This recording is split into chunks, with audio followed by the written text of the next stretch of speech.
નિકાસની આણંદથી ભાઈકા સ્ટેચ્યુ પાસે હું ઊભો છું। આણંદની અંદર કાયદા લાગુ પાડવામાં આવ્યા છે કે રિક્ષાવાળા હોય કે સ્કૂલ વાનવાળા હોય, તો આજે જે સિટી બસ એની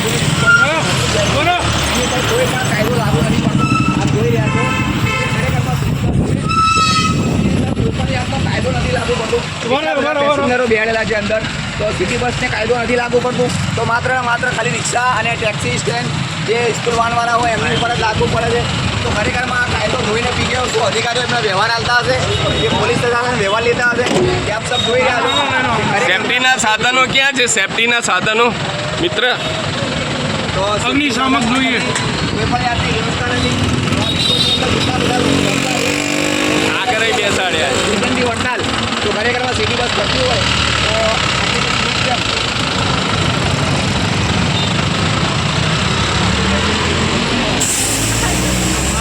લઈ લીધો ને કમ્પ્લેટ।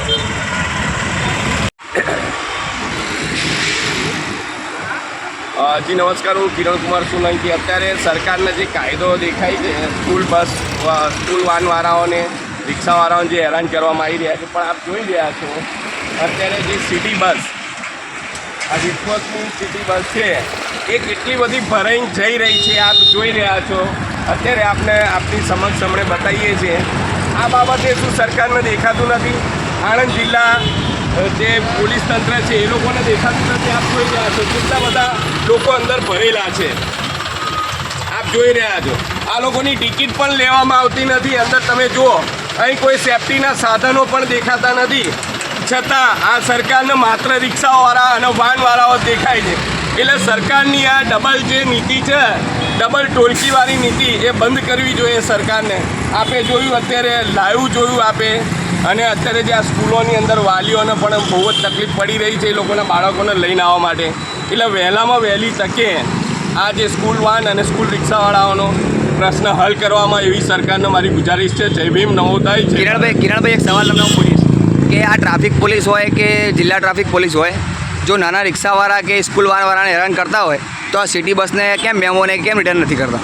આ જે સિટી બસનો મેન માલિક છે એ રાજકોટ બાજુના છે, અને એ લોકો જે મુખ્યમંત્રીને એ બધાને લાગતા વળગતા લોકો છે, આ એમના કોન્ટ્રાક્ટવાળા છે। જ્યારે આ જે નાના રિક્ષાવાળા અને નાના જે વાનવાળા સ્કૂલ ચાલકો છે એ માત્ર પોતાની રોજીરોટી માટે આ રીતે એ લોકો પોતે બાળકો વિદ્યાર્થીઓને લઈને જતા આવતા હોય છે, પણ સરકારને માત્ર નાનો માણસ અને ગરીબ માણસ જ દેખાય છે।